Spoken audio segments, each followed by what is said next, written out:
Jim Krut on the Fishbowl. Welcome. Thank you, and good to be here. Thanks for swimming in the bowl with me.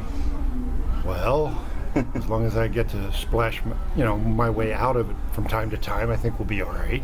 It's a deep bowl, but I think you can swim your way to the top.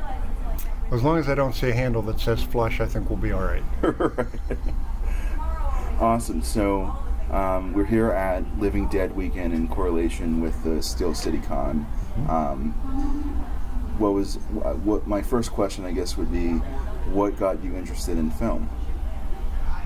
Well, I was working in theater in Pittsburgh at the time. This is back in the 1970s, working with two theater groups, the Pittsburgh Laboratory Theater, and we had another company we formed called the Ironclad Agreement. It was a repertory touring company. We got very, very busy. And I had worked with Tom I'd known him in college, and we worked in theater.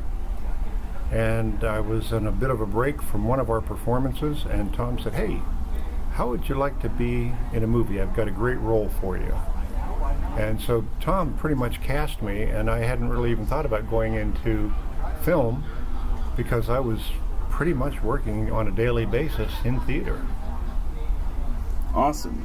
Now, I actually minored in technical theater, so I have somewhat of a theater background, even though my BA is in screenwriting. But the theater was always an interesting place to me, and it's interesting how a lot of people get their start in theater and then advance into film, and I think the two kind of have like a correlation together. Well, there's definitely a correlation, and people say, "Are you still doing theater?" And I still love theater, but the thing is, you can be in rehearsal for 6, 8, 10 weeks, whatever it takes. Then you have a couple weeks of performance, and it's gone. Right. The people who saw it live get to enjoy it, and maybe it's a great memory, and maybe that memory will fade over time, and all those great nuances and all the great turns you put into the character are gone.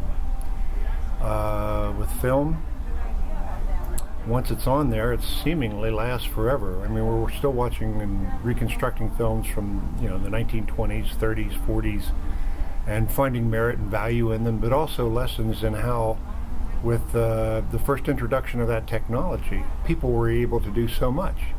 Everyone from Charlie Chaplin to I can't even think of all the names of the people who pioneered some of the early films, and they stretched the medium to its limit. With special effects, the first men on the moon. Where did they come up with these ideas, and how did they work within the technology? And I think, to me, that's part of the fun. That's the challenge. How do you show people on a two-dimensional medium what they've never seen before, when there's been so much of it out there already? Right. And I guess that's falls in somewhat in my department as a writer, to kind of reimagine what's already been done to present it in a new way. And I think that's why people keep going back to the movies, because it's to see, because I feel everything's kind of already been done, but it's how you reimagine that in a new way that attracts an audience to keep coming back to the movie theater and to keep rewatching a movie that they've seen. That's true, but also economics is even more of a driver now. Right. If a studio puts money into a film, they have to get a return in dollars. Do they care about the product? I would say in some cases, not so much the product as the final result. Are we going to get money for ourselves and the stockholders or the investors out of it? So there's less risk taking if they can make the third sequel to something that was successful, sort of successful. It might still be better than taking a chance on, hey, this guy down the street has a really wild, crazy idea for a film. Should we take a chance on it? Maybe not so much. Right. So the risk takers are the independent filmmakers, and that's why I really support independent filmmaking. Night of the Living Dead, Dawn of the Dead. They're tremendous films that have come out from the minds of individuals rather than from the, I would say, the checkbooks of big producers. Right, I definitely agree with that. Let's talk about your experience on Dawn of the Dead and working with George Romero and Tom Savini. Mm-hmm. Do you have any special experiences on the set of the film? Well, I was on the set of the film for 2 days at the Monroeville Airport, and the first day I think it was probably a bit rainy. I don't even know if the helicopter was on the grounds, but all indoor things were filmed. You just take advantage of what the weather allows. And so the second day, I knew they were going to shoot for 2 days there. I was hoping the weather was going to be good, that everything was going to go smoothly. And I had those days off from the theater, pursuit I was working. I didn't really have to worry about learning lines other than or whatever kind of zombie sound there was.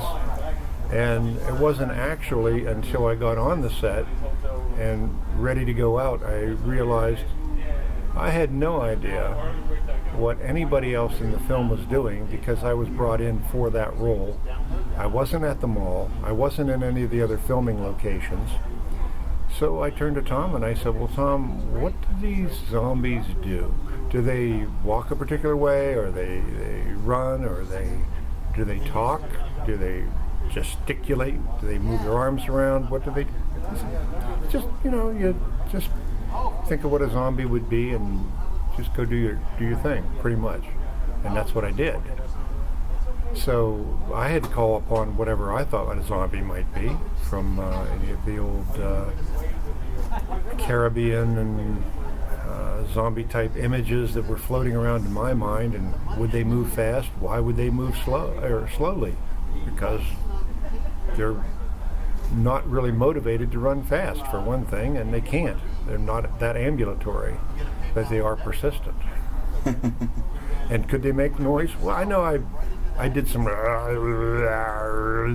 kinds of sounds, and people said, "Was that you? That was a unique sound." And I said, "I have no idea," because I've asked the people who did the sound, and technically, if the helicopter motor was running, could they have picked up what I was saying, 15 feet away, because I wasn't mic'd? Right.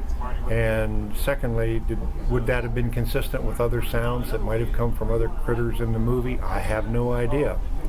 So my guess is I was making the sounds, but I don't know that they actually used any of them. Awesome. Well, I have to say your scene is definitely one of the most iconic in the film, and one of my favorites.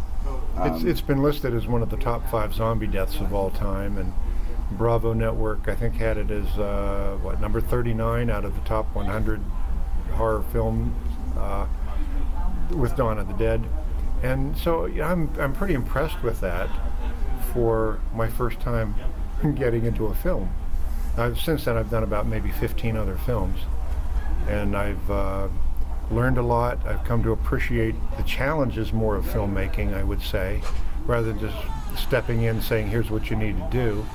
Everything from lighting, background sounds,